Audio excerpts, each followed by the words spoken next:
Bueno, pues vamos a abrir ahora la tertulia económica y lo vamos a hacer con dos invitados de excepción.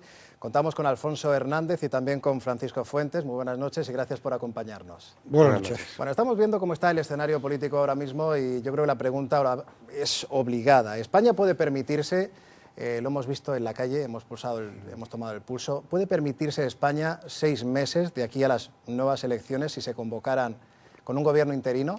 Hombre, desgraciadamente yo creo que no, pero no habrá más remedio probablemente. Hombre, la clave no está solo en que se forme un gobierno y se llegue a un acuerdo en el plazo de un mes y se constituya el gobierno, sino que ese gobierno sea un gobierno estable y de continuidad. Esa es la clave principal y lo difícil. Yo lo veo muy difícil, ¿eh? Probablemente yo creo que el dar este paso adelante en relación a iniciar el proceso de investidura pues está bien, porque efectivamente si no hay solución de formar un gobierno, lo que hay que hacer cuanto antes es hacer las elecciones. Francisco. Hombre, no, España no se puede permitir una situación como esta. Seguramente no tenemos más remedio y probablemente acabaremos en una nueva convocatoria electoral que no es, desde luego, lo deseable. A la economía no le viene nada bien. Y si hay algo que le viene muy mal a la economía es la incertidumbre. Y si hay algo que el país está transmitiendo ahora mismo a la economía es incertidumbre, y eso es lo que se tiene que atajar cuanto antes, vamos.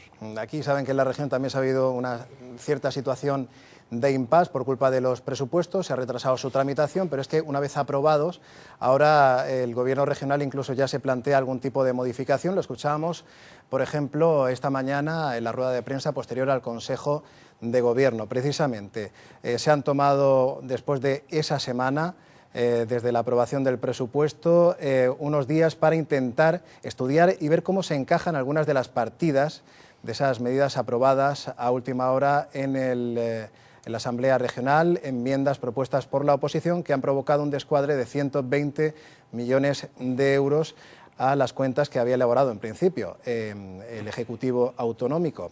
Se está analizando, por lo tanto, por consejerías el impacto económico. La portavoz del Ejecutivo ha calificado algunas de las propuestas presentadas como inviables. Estamos trabajando también en aquellas enmiendas que extraen presupuesto del capítulo 2 y que, por tanto, pues está quitando presupuesto de energía eléctrica, de agua, de transporte y difusión de la señal de comunicación, bueno, con consecuencias serias que ya hemos ido anunciando y que tenemos que corregir porque no se van a poder llevar a cabo esas enmiendas. Bueno, la pregunta ahora es similar a la anterior. ¿Consideráis que esto puede también suponer un riesgo para la economía? Y no sé si tenéis algún tipo de estimación, de previsión, que nos pueda hacer una idea del efecto. Cualquier situación de incertidumbre y de inseguridad como la que se ha producido, yo creo que desgraciadamente los presupuestos de la comunidad autónoma de la región han estado vinculados y han estado relacionados con la situación de elecciones generales. La prueba es que en teoría se ha medio desbloqueado, pero de todas formas no se ha desbloqueado en condiciones. Esa incertidumbre también es malo para la región, y más en esta región donde tenemos una alta tasa de desempleo, donde es necesario que haya una reactivación de la economía de alguna forma, y esa situación, esos presupuestos que además yo creo que se han aprobado, me da la sensación que de aquella manera parcheando un poco la situación. El problema o la cuestión es que hay presupuestos o hay partidas que efectivamente no se podrán aplicar porque no se ajustan a una realidad. Eso también es... Por ejemplo, para pagar el último tramo de la paga extra de 2012, de momento el consejero de Hacienda no encuentra dinero para poder afrontarlo. No sabemos si lo hará en los próximos meses. No, si es un poco repetir lo que hemos comentado antes. Al final es una situación de bloqueo y te lleva a un sinsentido, que es tener un poder ejecutivo, en este caso en la región de Murcia, que no puede trabajar, no tiene, porque por lo menos a nivel nacional, pues el presidente Rajoy seguramente, previendo la que se venía encima, sí aceleró un poco esa aprobación de los presupuestos, y a nivel, pues eso, a nivel estatal sí tenemos unos presupuestos que ejecutar, pero en Murcia tenemos un ejecutivo con las manos totalmente atadas, que no puede hacer nada. En definitiva, yo creo que, además es que esta situación, es decir, tanto las elecciones generales como la situación o los efectos que tiene en la propia comunidad, en un momento en el que la economía tiene cierto repunte, donde es necesario, digamos, establecer los medios para consolidar ese repunte, pues ahora con esta situación de incertidumbre en general, a nivel nacional y nivel autonómico, porque a nivel autonómico también hay esa situación, lo que hace es paralizar. De ahí, bueno, pues la disminución que se ha producido, que se está produciendo, pues, por ejemplo, en el consumo. Es decir, el miedo a gastar, el miedo, y fundamentalmente también a invertir, hace que efectivamente pues la economía se frene. Sí, precisamente hoy conocíamos un indicador publicado por el CIS, por el Centro de Investigaciones Sociológicas. Se trata del dato de confianza del consumidor y ya se está apuntando a una caída de la confianza del consumidor que parece que choca con la tendencia que veníamos registrando últimamente en cuanto a la demanda interna y de los consumidores. Vamos a ver esos datos. La confianza del consumidor se desplomaría 8,3 puntos en el primer mes del año, un retroceso que se puede explicar por las menores expectativas de los usuarios. Son datos que están muy por debajo de los observados casi todo el año pasado, con la excepción de febrero. Y desde luego yo creo que bueno, el problema está en que la sensación que hay en la calle es que se ha podido producir un bache económico en el último trimestre de 2015 y quizá también en este inicio de 2016, no sabemos si también provocado por la situación de incertidumbre política. Claro, yo creo que ahí el miedo es conservador y esa situación de miedo, de incertidumbre, de inseguridad, donde ya efectivamente los datos del paro, que además influye en esta cuestión, el final de la temporada de Navidad, de las fiestas, esa situación de desempleo lo que genera es ese miedo y desde luego lo que hace es tener una actitud conservadora, no consumir por miedo a qué es lo que pueda pasar. Sí, precisamente estabas hablando de los datos del paro que conocíamos precisamente ayer. Es un alza del paro en un mes de enero que suele ser pues tradicionalmente pues de incremento del paro, pero ha sido esta subida realmente moderada. Sí. ¿Qué aspectos os preocupan más de los datos que se publicaron ayer del paro? No, vamos a ver, y un poco uniendo con tu pregunta anterior, el tema de la caída de la confianza del consumidor yo creo que está directamente relacionada con la incertidumbre. Es decir, no tenemos todavía una base. Los datos que estamos manejando a nivel macro, tanto de empleo como de crecimiento económico, son muy positivos. Es decir, que los datos de desempleo que se han publicado correspondientes al mes de enero, un mes que tradicionalmente se destruye empleo, pues no han sido malos. Se ha destruido, en 20 años, es el mes en el que menos empleo se ha destruido. Y de hecho, se ha destruido solamente en el sector servicios. Es que en agricultura, en industria y en construcción ha habido más empleo que en el mes de diciembre, no que en el mes de enero del año anterior. Entonces, aquí lo que tenemos que ver son tendencias, ¿no? Es decir, en el mes de enero de 2016 se ha destruido menos empleo que en enero de 2015 y menos que en enero de 2014. Y la campaña de Navidad de este año pues ha sido más creadora de empleo que la campaña de Navidad del año 2014. Entonces la tendencia es muy positiva. ¿Qué es lo que ocurre? Pues que esa incertidumbre que decíamos al inicio de nuestra intervención pues está generando pues, un cierto miedo y una pérdida de esa confianza que de momento, bueno, pues estamos a la espera a ver qué es lo que ocurre. Y tocabas también un sector, hablabas de un sector como es el turístico, el de servicios, sí, donde sí que es verdad que hay un alto índice de precariedad laboral y precisamente hoy hemos conocido, se ha confirmado, porque ayer nos lo adelantaba aquí en este plató el presidente de la patronal CROEM, José María Albarracín, ese acuerdo entre sindicatos y patronal sobre el convenio colectivo del sector de la hostelería. La patronal y los sindicatos han llegado a un acuerdo para renovar el convenio de la hostelería en la región bloqueado desde hace ya 8 años. El acuerdo contempla una subida salarial, nos han dicho hoy, del 2,5% a partir de este año. Vamos a escuchar a la presidenta de Ostemur. Lo que hemos cerrado, que son 8 años, pues lo hemos cerrado con una subida del 2,5% y ahora ya empezaremos a partir del mes de marzo, abril, yo creo que un poco después de la Semana Santa, hay que cumplir ahora unos trámites, pues empezaremos a negociar el 16.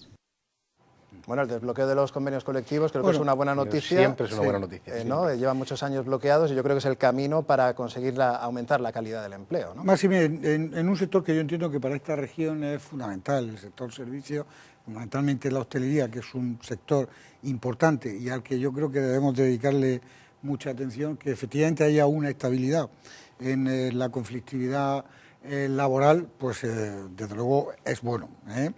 El problema, volviendo un poco a la contratación, yo cuando se hablan de números, de estadísticas, de situaciones de desempleo, sube o baja el desempleo, pero en proporción a años anteriores, al final lo que subyace o lo que nos tiene que mantener un poco la situación es si seguimos en esa situación de alza de crecimiento del empleo, de alza en las cotizaciones a la seguridad social y en definitiva si se está dando una situación de estabilidad. Las estadísticas en mayor o menor número casi nos vienen manteniendo el mismo ciclo. Es cierto que aumentando en determinadas temporadas, pero eso lo que nos habla es un poco también de la temporalidad. Por eso yo creo que una de las cuestiones fundamentales o importantes que se debe hacer en este país es una reforma laboral, pero una reforma laboral pactada, negociada y avalada por todos los agentes sociales que intervienen en esta cuestión. Yo creo que eso es fundamental. Eso sí que tendríamos que sentarnos pausadamente y ver efectivamente una negociación necesaria que de alguna forma posibilite y cambie el sistema de funcionamiento de la contratación. Francisco. Bueno, el tema del desbloqueo de la negociación colectiva siempre es una excelente noticia. Yo creo que la gente tiene que entender que las que generan empleo son las empresas. Volvemos al tema de la incertidumbre. Si las empresas ven cierta estabilidad en el entorno que las rodea, pues estarán en una actitud proactiva en generar empleo. Y la calidad de ese empleo, que se habla tanto ahora de la calidad del empleo, la marca esa negociación colectiva entre las patronales y los sindicatos. Es decir, que los gobiernos no generan empleo ni marcan esas condiciones, sino que es esa negociación colectiva. Pues vamos a ver si esto es el pistoletazo de salida de la renovación de convenios que están muchos años ya pendientes. Vamos a hablar ahora de las prestaciones por desempleo, porque la obtención fraudulenta de estas prestaciones por desempleo ha sido objeto de una operación entre la policía y también el SEPE. Las inspecciones que se han realizado con la retirada de la prestación, se ha saldado con esa retirada de prestación a 120 personas que se habían ido al extranjero sin comunicarlo. El Estado, por cierto, nos dicen, se ha ahorrado con esto 1 millón de euros. El Servicio Público de Empleo Estatal en la región de Murcia, al cabo de un mes, gestiona 50 millones de euros en prestaciones por desempleo para 77.000 perceptores. Sin embargo, no todos cumplen los requisitos. Conocemos al director provincial en la región de este organismo estatal, José Antonio Morales, que en la comunidad autónoma cuentan con 25 oficinas y 250 funcionarios. Ellos vigilan estas prestaciones. Hay supuestos en que tanto españoles como extranjeros se desplazan al extranjero, no cumplen con su obligación de comunicarnos esa salida y en consecuencia se inicia un procedimiento sancionador. Y esto algunos no lo saben o no lo quieren saber, por ello se hacen controles periódicos con la Brigada de Extranjería de la Policía Nacional. Las últimas se han realizado en Lorca, Cartagena, y ahí se citan a una serie de personas, ya digo, tanto nacionales como extranjeros, y ahí se comprueba, deben traer los pasaportes, se comprueba si esa persona ha salido al extranjero. A los que se les descubre se les acaba el chollo, de lo contrario, nos dicen, el sistema social y del estado del bienestar no se sostendría. Bueno, yo creo que es una buena noticia el Buenísimo. tema de que las arcas públicas vayan recuperando ese dinero que sale de España de una forma ilícita, eso ¿no? fundamentalmente funciona precisamente por ese control que ahora se hace, no ya solo con la intervención de la policía, sino desde determinadas aduanas y fronteras, en este caso con Marruecos, porque incluso cuando dice ahí que efectivamente puede ir con el pasaporte, puede decir que el pasaporte se le ha extraviado, que no lo tiene y no aparece la... Sin embargo, con el control de entradas y salidas de fronterizo con Marruecos, pues efectivamente se están detectando muchas salidas sin permiso. Para salir al extranjero, estando cobrando prestación de desempleo, solamente se puede salir máximo 15 días y además tiene que notificarlo al INEM para que efectivamente no se produzca la pérdida del desempleo. Cuando no cumplen ese requisito, porque además al extranjero, fundamentalmente al país de Ecuador y Marruecos, suelen irse más de 15 días cobrando la prestación de desempleo y automáticamente se extingue la prestación. Francisco. A mí lo que me parece una excelente noticia es comprobar que los mecanismos de control del uso de los fondos públicos funciona.